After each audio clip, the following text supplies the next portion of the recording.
Chapter 16, The Calling of the Road.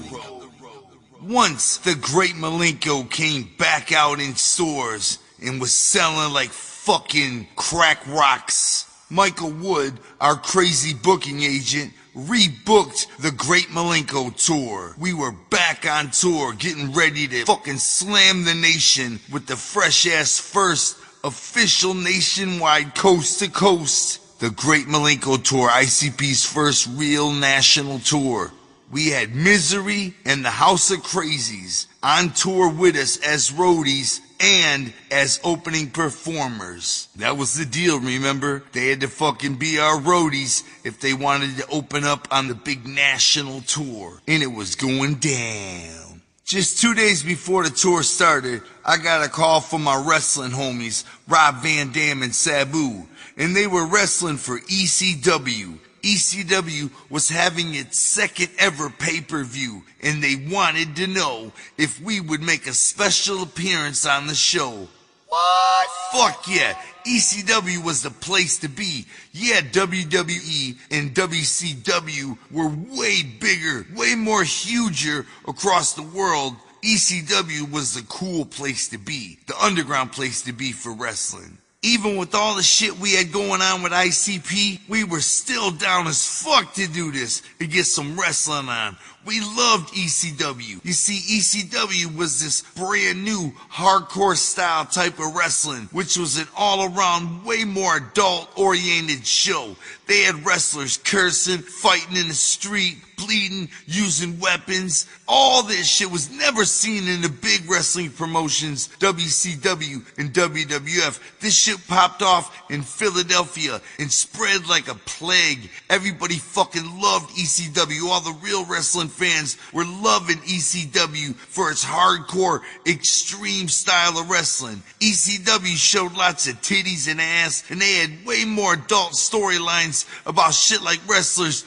getting each other's wives pregnant and all that crazy shit. ECW was the shit. It was fast becoming an underground phenomenon in wrestling. It came out of nowhere, and all of a sudden it made pro wrestling not so fucking dorky anymore. The crazy-ass ECW fans would throw beer and chairs into the ring. It was just hype as hell. They had all kind of chants you never heard before in wrestling. Like when the wrestlers blotched a move, the fans would chant, "You fucked up, you fucked up." I mean, that shit was brand new in the history of wrestling. No fans were ever like that shit. ECW fans were the shit, man. They chanted all kind of crazy shit. And it was just the awesome place to be for wrestling fans. And it was only in Philadelphia and just now spreading across the nation. The ECW fans reminded me of juggalos in a lot of ways. I know all this because ever since Rob Van Dam first got into ECW, he had been sending me videotapes of their television programs that were on locally in the Philadelphia, New York, Jersey area. I couldn't believe how different and dope everything looked. Their TV interview camera angles were all done like Natural Born Killer style, with the camera going in and out and swinging all over the place. It was fucking brand new to me. It was brand new to everybody. It was like cool ass, for real, adult style wrestling. Not with dorky ass fucking storylines and little kid PG friendly bullshit. ECW was cool as fuck, and even though we had a million things going on and our first national tour starting off in just 2 days, we were fucking still hella down to head to Florida for a quick appearance on an ECW pay-per-view, their second ever, as they were growing brand new. And so we went there and reunited with our old homies from back in the day, from back in 1989. I'm talking Rob Van Dam and Sabu. It was cool to see they were coming up so hard in the wrestling world, and we were coming up so hard in the rap world. They actually become the backbone of ECW. They were ECW's absolute biggest stars. All I could remember back then when I first met them in Detroit in that Mexican lunch hall was that they had what it took. They were the shit, and they were everybody's first matches back then to set the show off and let them know it was gonna be hype. And now they're in ECW fucking headlining. Rob introduced us to Paul Heyman, who was the owner of ECW. Rob and Sabu explained to him that me and Joey actually used to be wrestlers independently back in the Midwest, and he told them that when we started in Michigan, we had something going on, but then we became rappers, and explained the rest to Heyman. Heyman had a storyline light bulb that went right off. He was an idea machine. A serious, true genius, which meant he was also crazy. Cause every real genius I've ever met in my life is also fucking crazy in one way or another. Take Isham. Isham is a definite fucking genius. There's no question about it. But he's also a fucking lunatic, which is why I love him. Paul Heyman was like, check this out. Instantly he had an idea. Check this out. None of your fans, or anybody for that matter, knows that Rob Van Dam and Sabu have actually been friends with you guys for years, right? And we were like, that's right. Also, nobody knows that ICP can take wrestling moves either. They don't know that you guys are wrestlers, do they? And we were like, nope.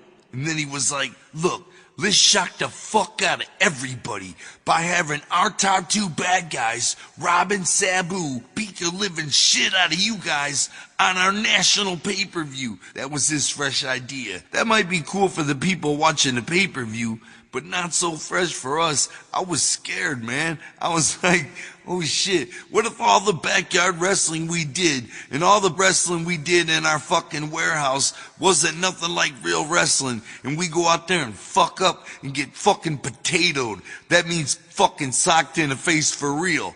But still, we weren't passing up this chance to dance on a fucking pay-per-view. We told Paul Heyman, let's fucking do it. So we worked out a thing where me and Joey would go out to the ring at the beginning of the show, and we'd hype up the crowd. Joey and I would get them all chanting, ECW, ECW, which was the common thing. And by the way, in ECW, that was the first time ever in the history of wrestling, in the history of all wrestling promotions throughout time, all over the nation, has the fan base ever chanted the name of the wrestling promotion, because what they're watching is so fucking dope. ECW is the first time that ever fucking happened. At that point, Rob Van Dam and Sabu, the top two bad guys, they come down to the ring and beat us silly. They slam us with fucking move after wrestling move. Finally, the top good guy, a drunk named Sandman, who comes down to the ring with a Singapore whipping cane and a cigarette drinking beers, makes the save by chasing them away. So that was the plan, and that's what we did. We did just that. Only you would think Rob Van Dam, being my homie and all, he would have been a little bit more ginger with my headpiece. But no, nothing doing. He whip kicked the fuck out of my left ear, which popped my fucking eardrum, and I couldn't hear a fucking thing. He actually fucking kung fu ninja round kicked the fuck out of my fucking head and popped a hole in my fucking eardrum. And I needed emergency surgery in order to make the fucking tour. He popped the fucking hearing out of my head, everybody. You hear what the fuck I'm saying? My homie, ninja style kung fu, round kicked my fucking headpiece. Pop! My fucking eardrum was gone. I couldn't hear a fucking thing. I was happy as fuck when I woke up. I was like, that was the shit. But I needed to have emergency doctoring in order to hear again. Man, it was worth it though. I now see that Rob Van Dam succeeded in wrestling. If you don't watch wrestling, he made it to the WWE where he became a top star. At the time, they had 2 World Heavyweight Championships, one for Raw and one for SmackDown. And Rob Van Dam held them both at the same time. That's how fucking far he made it in wrestling. But he got fired for smoking weed, put down the ranks, and ever since then, they won't let him back on the top. But man, he fucking made it to the highest of all mountains and topped it. So good for him, man. And Sabu is a fucking hardcore wrestling legend. So good for him too. They both fucking schooled the fuck out of their dreams. I met them when they were young. I met them when they were just starting out, just like I was. And it's good to see Rob Van Dam and Sabu, fuck, They are wrestling legends. You know, young ones, but they're legends. Wow, God bless them. Also, Rob is still my boy today, and Sabu is my boy. Sabu even came on tour with us several times and went out on stage, and he would pull out his spike that he's famous for pulling out in the ring, and he would stab 2 liters with it, and they'd spray all over the juggalos. Fuck yeah. It was a shit when Sabu used to come out on stage with us. He was on stage with us for like a straight year and a half of our career, just touring with us and wrestling all over the world. It was a shit, man. Sabu's still out there wrestling. Rob don't wrestle much, but I heard he owns a comic book store in California, and he does a lot of acting. He appears in like mad B movies. Crazy amounts of them. I'm still cool with them today. I've talked to them both, in fact, within the last 3 months of this recording. Oh, and all they had to do to repair my ear was put a tiny little fucking teeny piece of paper over the hole in my ear. And suddenly, just like that, I could fucking hear again. My ear naturally healed itself as time went on. But fuck, man, they repaired it with a teeny tiny little piece of fucking paper surgically put into my ear and over the hole, and suddenly I could hear again. How fresh is that? So the first day of the tour, I was fucking good to go. Enough of that. Back to the realm of the Dark Carnival. We flew back to Detroit and the tour began. Our first concert of the tour was in Orlando, Florida. Funny enough, right back to Florida, the home of Disney. Only our concert was free. That's right, we wanted to slap Disney in the mouth by having our free concert be the first start of our tour right there in Disney World. Haha, that's right. We played at a House of Blues right there in Disney World. So we had a tour bus waiting for us in Detroit to take us down there to start the tour. This would be our very first time ever in a real tour bus. We knew we had reached the big time now. Fucking tour buses. This tour bus had bunks for 12 people, and that's exactly how many people we had with us. 12. Nobody had room to put their shit nowhere. If you brought something in the fucking bus, you better keep it in your bunk with you, motherfucker. Don't leave that shit laying around. We gotta keep this bitch looking clean, cause we're gonna be bringing mad hoes up in here. We showed up with all our boys at the office, then Misery and his boy Poncho showed up, and after that, the House of Crazies pulled up. Sup, y'all, they said. They were smoked the fuck out. They smoke a lot of weed. Actually, I think I heard Jamie might have quit, or quit for a while. I'm not sure, but think of this. Imagine how much weed Twisted has smoked in their life. They smoke a lot of fucking weed. Like Paul will sit there with 2 joints and chain smoke with himself, passing the joints to himself back and forth. They juggle joints and smoke them at the same time. They juggle weed, blunts, joints, bongs, pipes. They get fucking high. They smoke fucking acres of plush green plants. It was our first time ever with them, and we were just like, damn. It was our first time ever on an actual tour bus, and when we all got on, all 12 of us piled in like fucking sardines, packed in that bitch. We realized we really don't know each other all that well when we're this fucking close. And I have to admit, I was a bit salty. After all, this was Joey and I's first time ever in a real tour bus, and already these other ninjas are getting to come with. Anyway, we started headed down to Florida, Orlando that is, and our bus driver was this dude named Corey, and immediately he started fucking schooling us. This is your first time ever being in a tour bus? He asked, and we were like, yep, it's our first time, man, we're excited. And he was like, how about the rest of y'all? Has anybody ever rode in a tour bus before? And everybody was like, no, not me. And he was like, there's no tour manager? And Billy was like, I'm gonna be the guy, in charge of everybody here, but it's my first time riding in a bus too. And he was like, all right, well, the first rule of touring in a bus is that you have to take your shoes off. No shoes on the bus. So we all took our shoes off, you know what I'm saying? Holy ass socks and all. All right, here's the way it works, Corey said. I'll tell y'all when we eat. I'll tell y'all when we stop, and I'll tell y'all when we drive again. And we were like, okay, cool. It was like being in a fucking school bus or a Greyhound. Just follow the rules and you'll get there fine. We didn't know any better. See, this was our first time. Even though we were paying for everything, we had never been in a tour bus before. There was a CD player, so we popped the CD in. And right away, Corey was like, hey, keep the music down. I have music playing up here for myself, all right? So keep yours down at a minimal level.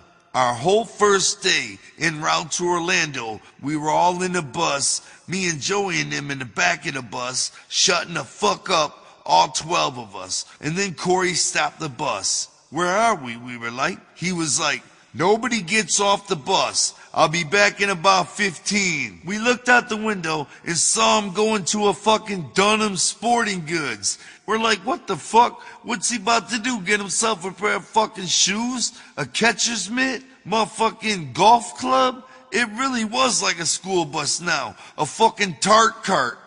I can't even fucking read this shit right now without feeling like a total bitch ass. Just realizing how fucking stupid we actually were.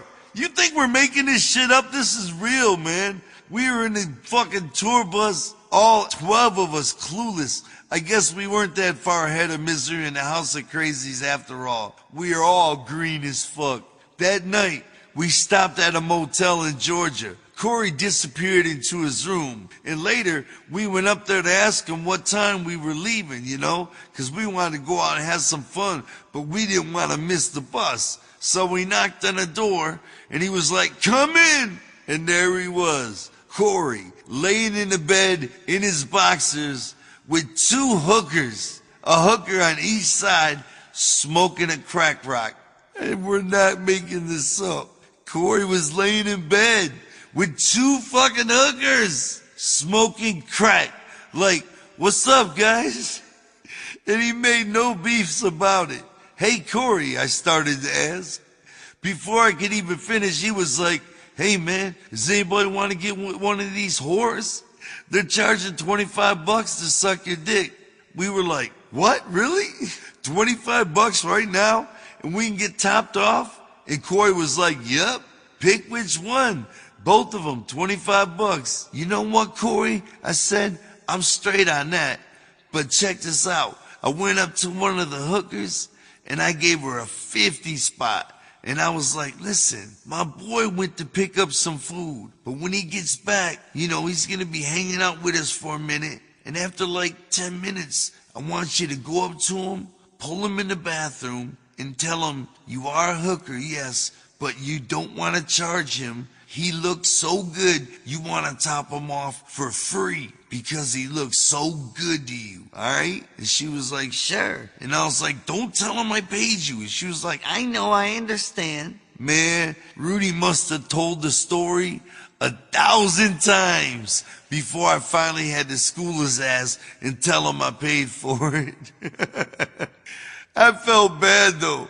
I know that's kind of mean now when I think about it. But it was funny as fuck. And he was so happy he got his dick sucked. For free. But it wasn't for free. But I love Rudy. I love Rudy. I wish I didn't do that. Anyway, after a night of Corey smoking crack and fucking hookers, we were back on our way to Florida.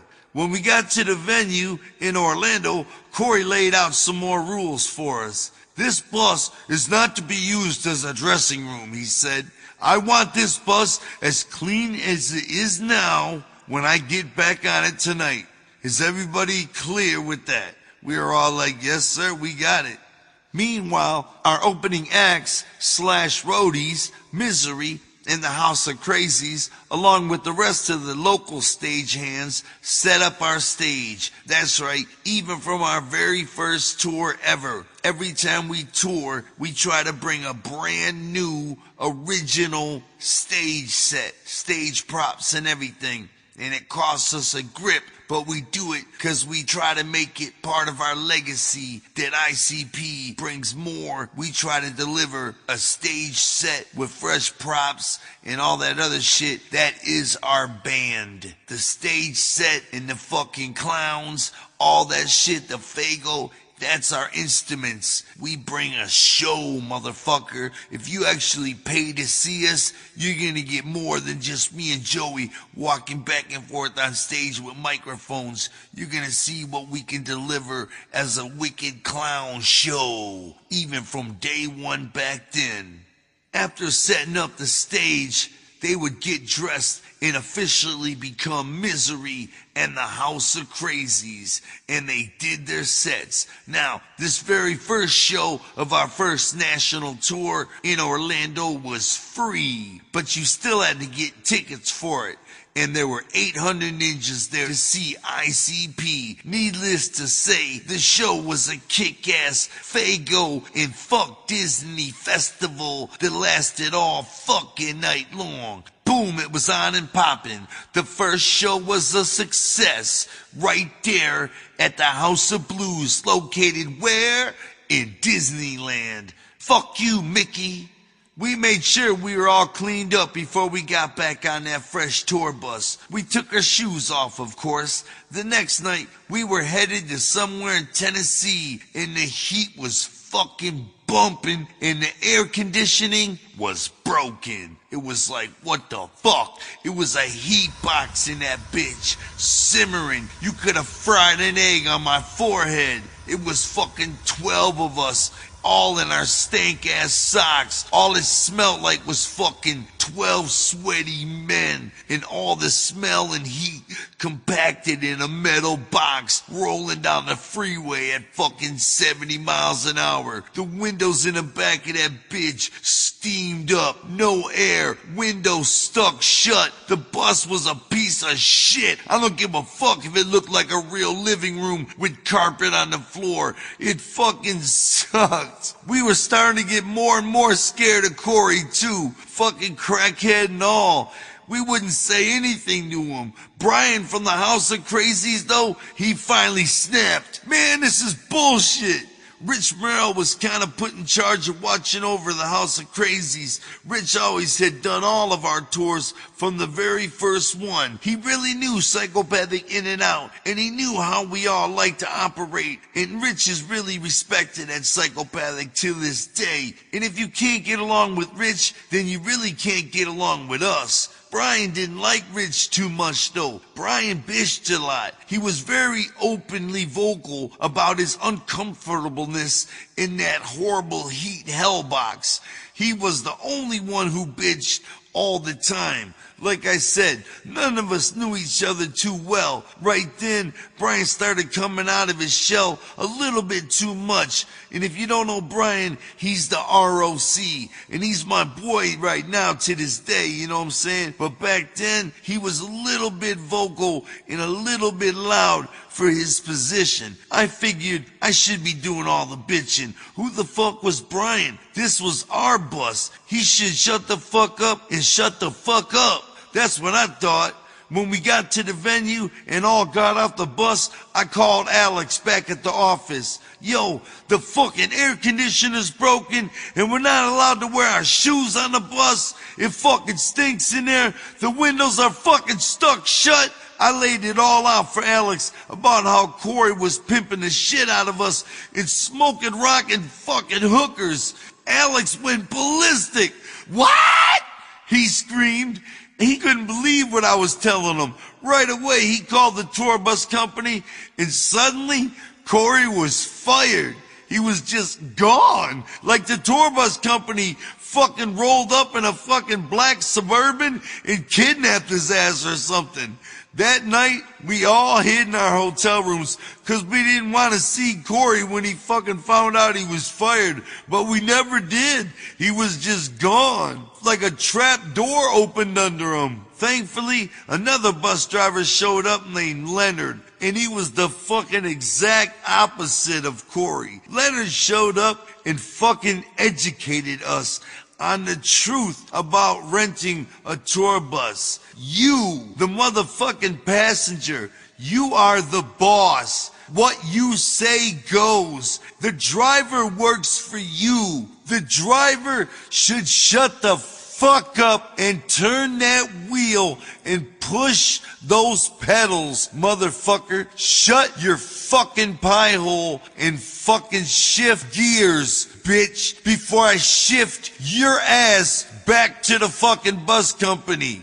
It's not a fucking school bus. You're renting a fucking private home. You're allowed to wear whatever the fuck you want in the house. You could come in that bitch in some muddy ass galoshes and jump up and down on the fucking couches and beds. It don't fucking matter. It's up to you. The truth is, that bus is your house, and you live any way you want. The driver can't say shit ever. You can smoke whatever you want, party, drink, fuck bitches, destroy the bus, stop and go whenever, wherever you want, any fucking time. You come and go as you please and do whatever the fuck you feel. It's like your own car with a driver. Corey had pimped the fuck out of us. Once we had that straight, we started really enjoying life on the road. And if the fucking tour bus is broke and it's 103 outside, you can ship that bus right the fuck back to Nashville and they'll send you out another one that works instantly. Now we know what really goes on. By the third stop of the tour, Washington, D.C., we were mad deep into that game of Neddin'. That's right, those young hotties coming out to the show, looking at us like we were special people that they will gain points if they fuck. I don't know how it works inside the mind of a hottie, so I'll just let that stay a speculation. At the venue, one of the security guards started hound dogging us. Oh man, we love you guys, man. You guys are the shit. So good to see you here, man. Listen, if anybody fucks with you, let me know and I'll choke them out. After the show, he said, there are some girls here. We got a bunch of girls lined up here that would like to meet you guys. We came to the back of the place, and sure enough, there was a bunch of girls lined up on the other side of the fence, just waiting there in the rain. It was a total shock. I really didn't truly understand what was happening. I thought I might be dreaming. I thought I might have smoked something crazy, and I didn't even smoke back then. I don't know what the fuck was happening, but there was a bunch of fucking hotties all trying to come on the bus and spend time with us. It was pretty strange. And do what with that time? Well, it's basically up to us. We were used to being the scrubs on the other side of the fence, remember? Now there were these girls lined up in the rain, still wet with Fago from the show, just waiting for us to pick them out of a lineup. So we pondered how strange and new this was to us. So we picked some out, told them to come with us, took them in the dressing room, and fucked them right there on the floor, fellas. That's right, that's what happened. We did take fully advantage of the situation. Yes, by the time we got to Baltimore and Hartford, Connecticut, there were carloads of girls who had been following us. You'd fuck one of them, and then in the next city, her friend would be there without the girl you fucked. You'd straight up ask them, why are you following us? And all they'd answer was, I don't know. You'd end up fucking them anyway. Just random shit. Fucking and fucking. And then you'd start fucking. Then in Rhode Island, these girls took us back to their house and they gave us full treatment with a fucking hot tub and all that shit. They were really fancy bitches who we would have never had a chance with before. We had hoes cooking for us, cooking food for us, feeding us fucking cold drinks with ice cubes in it just to get us fucked up so that they could fuck us. I'm not lying. When we played in LA, at the House of Blues, Slash and Tommy Lee came to the show. Tommy Lee from Motley Crue is Slash again. He came to the show, as they do every show, by a brand new band making a lot of noise. The real rock star shit, though, happened earlier that day in LA. This long-haired ninja who looked like Kid Rock, named Matt Zane, was there making a porno with rock bands, and he wanted to use our tour bus for a scene. He knocked on the door outside the venue and asked if he could film the video in our bus. Next thing we knew, he was in our bus filming, and we were all holding lights up watching the people fuck on the floor. Matt kept going, "Jump in, guys, go ahead. Jump in and start fucking her." "No, man, I can't do that," I said. "I ain't fucking no hottie on a fucking video." "Jump in, man, go ahead," he insisted. "It'd be awesome. You got the makeup on and shit. Jump in. They ain't gonna stop you. Just jump in and start fucking them." I wanted to, but not in front of all these dudes with these cameras. So when they were done and the cameras were gone, I started talking to one of the girls as she was getting dressed in the back of the bus. I asked her, "So how much do you get for this? I gotta ask you, what do you get for a day?" She said, $250 or something." I said, "You only get $250 to take that shit up your butt, and you get slapped with fucking meat and all that fucking crazy shit they were doing to you today? You fucked 3 chicks, 2 different dudes. Man, I'll give you $300 right now to fuck you." She was like, "I'm down, but keep it on the low." I was like, "I won't tell nobody until my book comes out."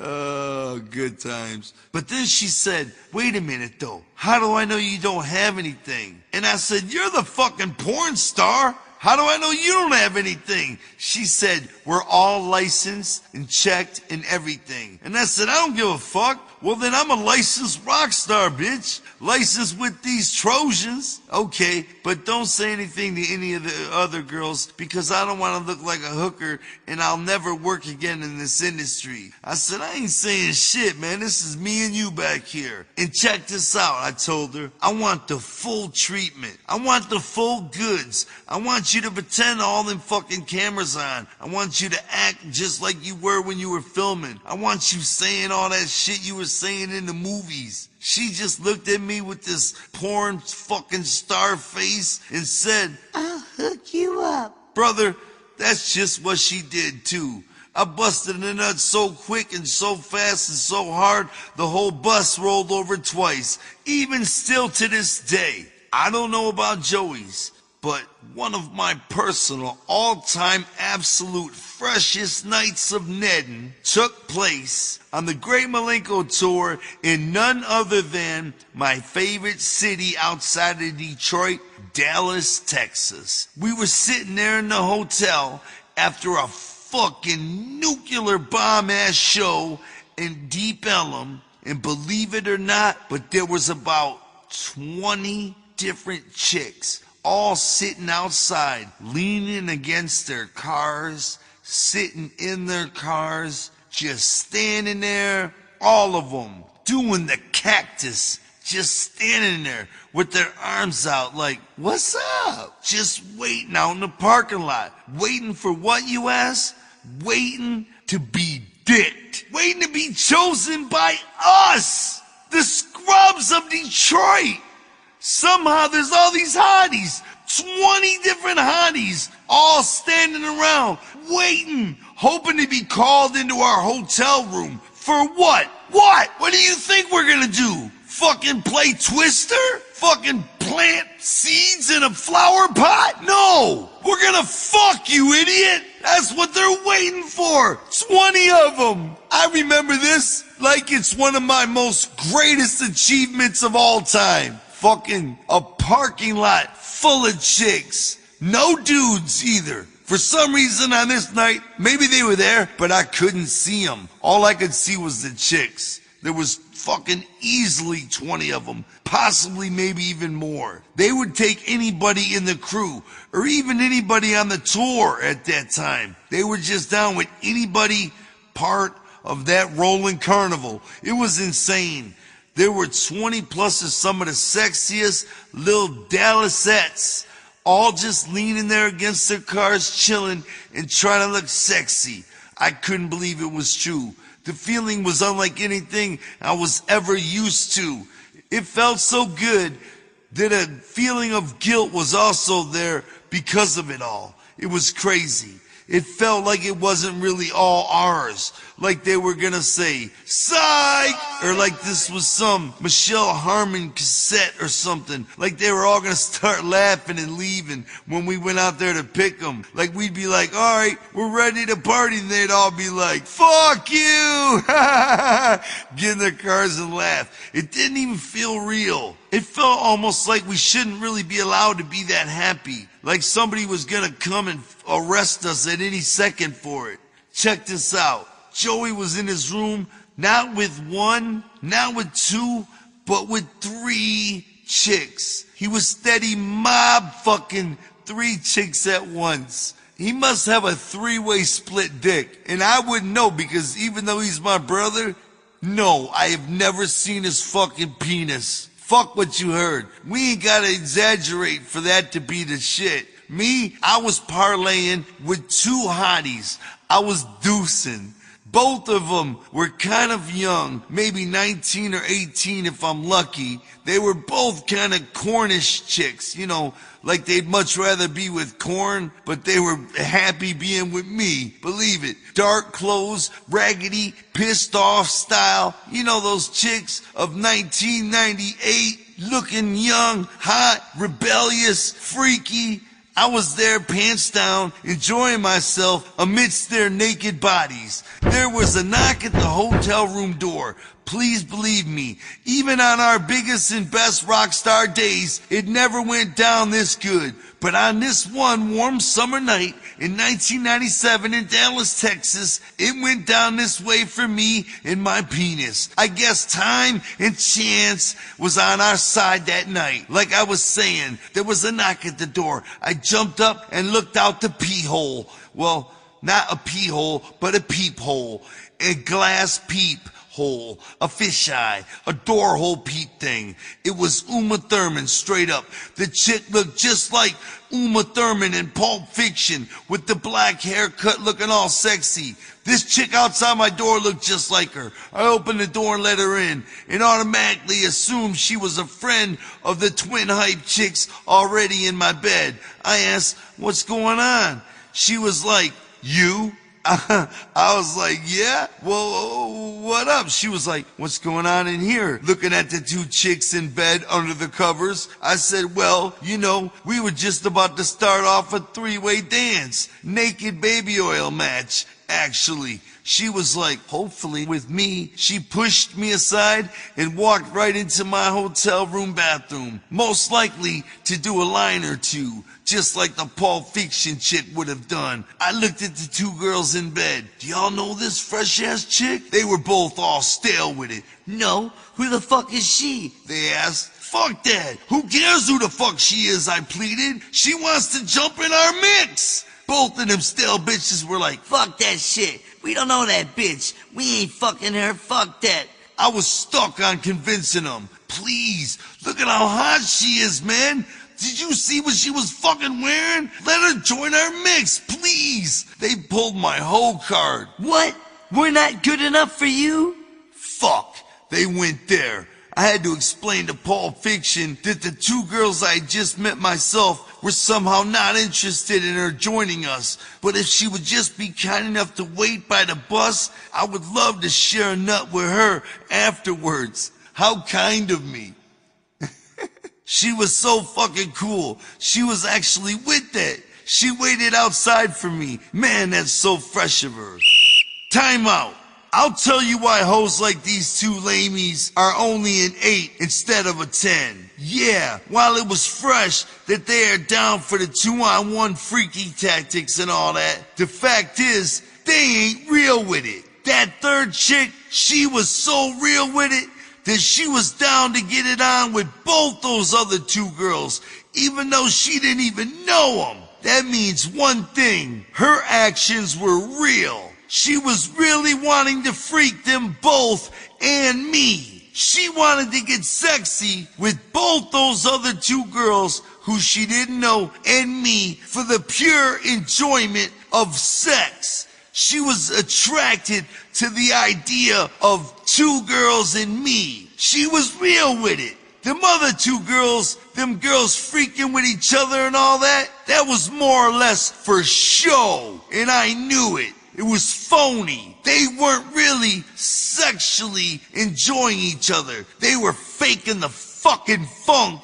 for me. It's polite and all, and it's kind of them, but it's not what I want. I want the real thing, or I don't want it at all. Otherwise, I'd be paying two hookers to act like they wanted to fuck each other. Who wants to do that? Fuck that. You want two girls who actually do want to fuck each other. I even questioned them on it. I asked how many times they'd fucked each other. They were both quick to tell me several times. Then I asked how many times they fucked around with each other when nobody else was watching and nobody else was in the room with them.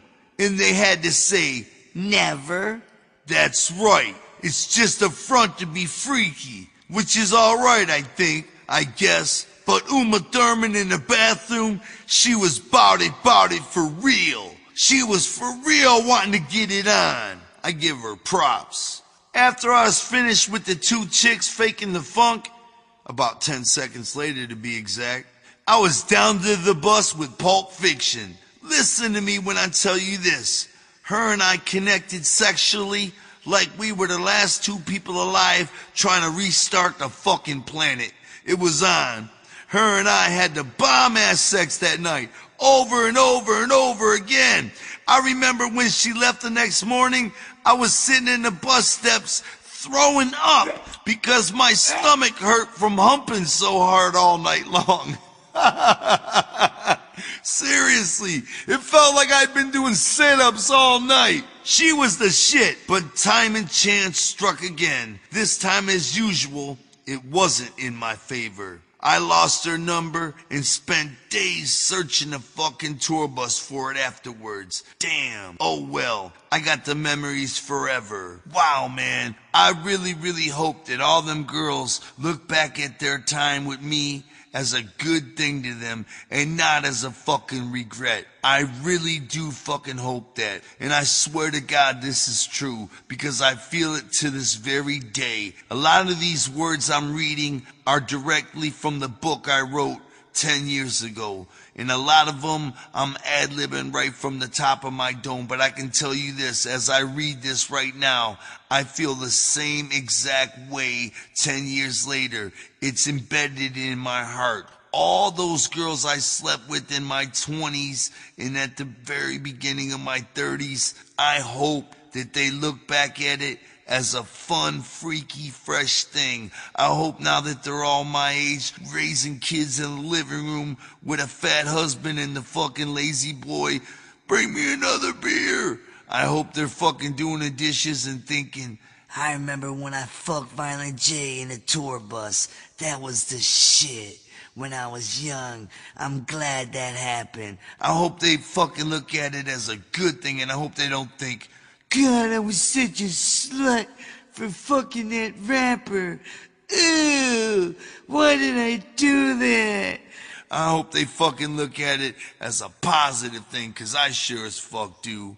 I hope it's a good memory for them for the rest of their lives. I don't mean sexually, because for the most part, I know that it couldn't be. Fuck, I suck, man. I'm a minute man. Even on some bad celebrity secret websites, somebody told me they read it that I'm a minute man. See, I hate that, but the fact is I'm a scrub at heart. And when I'm fucking sitting there, especially back then with a fucking crazy Heidi, I can't help but be a minute man because I'm so fucking excited to be where I'm at. It's just over before it starts.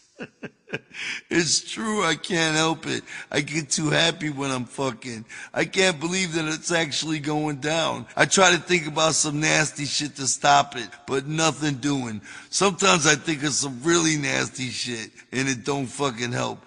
Sometimes it helps. I'm just too happy. I guess it's my childhood scrubness genes in me.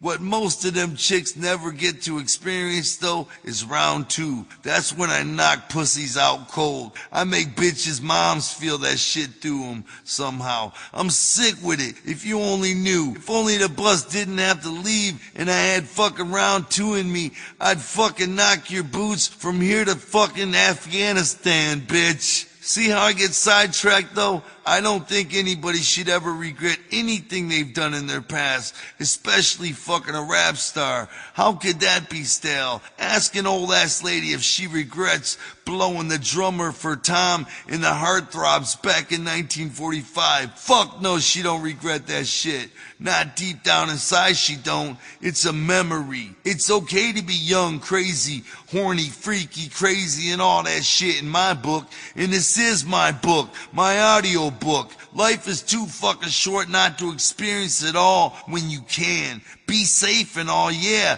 Don't be stupid. Don't go fucking busting nuts and chicks raw like a fucking idiot.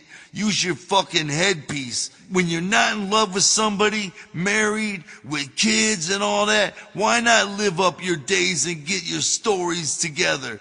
You're gonna need them stories to recall on for the rest of your life when you are tied down. These stories of fucking hotties and shit when you're young, or fucking rap stars when they come to town, them stories of the future smiles on your face when you're washing dishes and your hair's turning gray. So don't be afraid to fuck a scrub every now and then, bitch.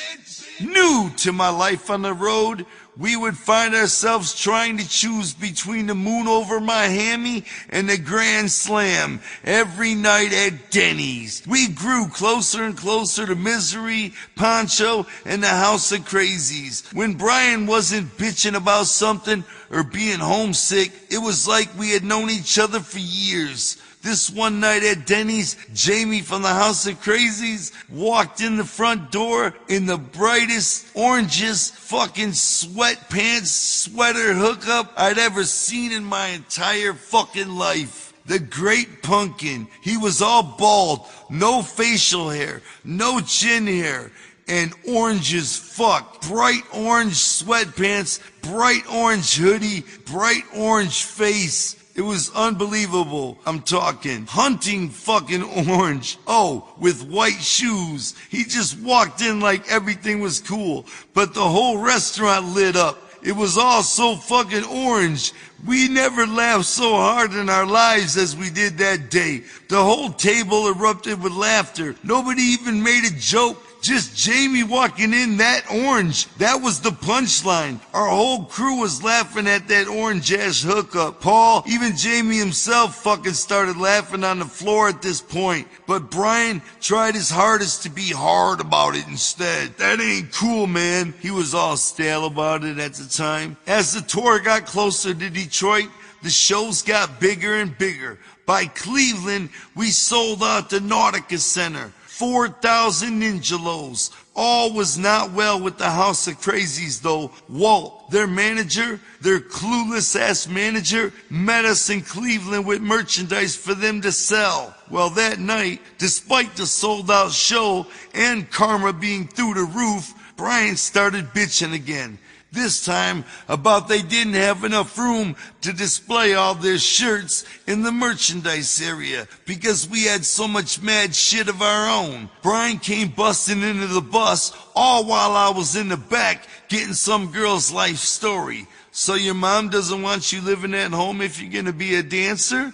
But you need to take care of your little girl. Bam! The door busts open. Where's Alex? Brian screams. I want to speak to Alex right motherfucking now, he yelled. I was like, whoa, what? I always tried to be cool with Brian, but I stood up on him right there and got right in his face. Don't ever talk to me like that again. You ever talk to my manager like that and it's going down. You ever talk to anybody in my crew like that, it's going down. Who you think you are right now? Jamie and Paul knew I was right. They started schooling Brian on the spot. Man, why the fuck don't you realize your place? This is their tour, man. You can't go busting in saying, I need to talk to your manager right fucking now. Chill the fuck out, man. We had a few days off in Detroit before the tour started again. When it did, the House of Crazies was nowhere to be found. The tour resumed in Toledo, and we were at the venue, and next thing we knew, who pulls up in the car but Paul and Jamie from the House of Crazies, minus Brian. Joey, man, we're sorry. Brian won't go back on the road, man. He's being stale as fuck. Walt, our manager, told him to stay home, and he's gonna do it. He's gonna stay home, man. We gotta drop off the tour, Jamie said, not wearing a stitch of orange, by the way. Paul started explaining further. Man, we don't know what to do, bro. Brian won't go back on the road. He says it's all bullshit. Walt won't give us any t-shirts to sell, and that's how we make our living. We're just stuck, you know? We can't do it, Jamie continued. We're sorry to leave you guys hanging, bro. It's cool, we said. Thanks for coming and telling us at least. They were like, cool, man. And that was it.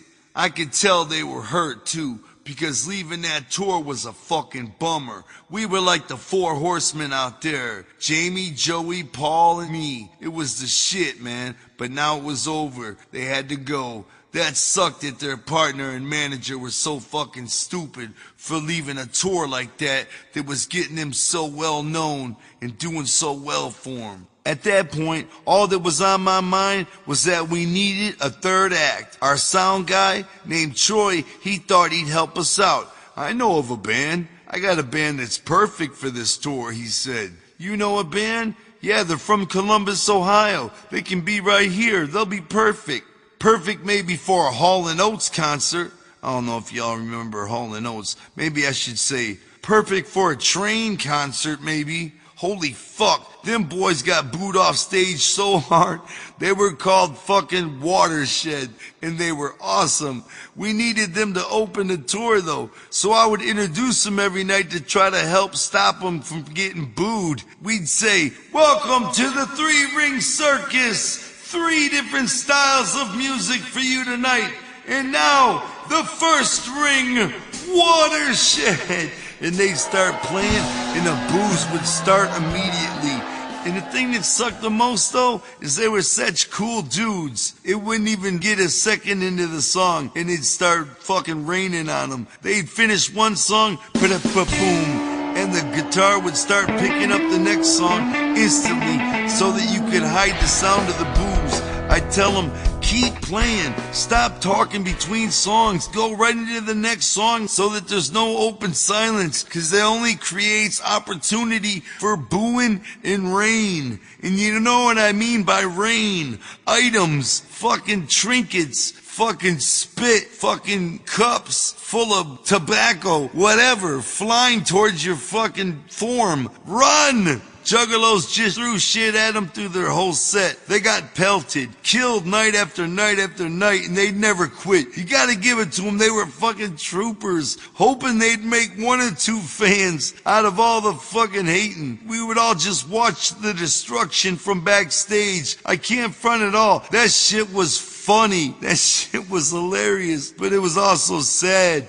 Sadly hilarious. The humor at another's agony. How fresh. I feel bad for him. How'd it go tonight, guys? Any better? Great, man. We made $14 from change off the stage.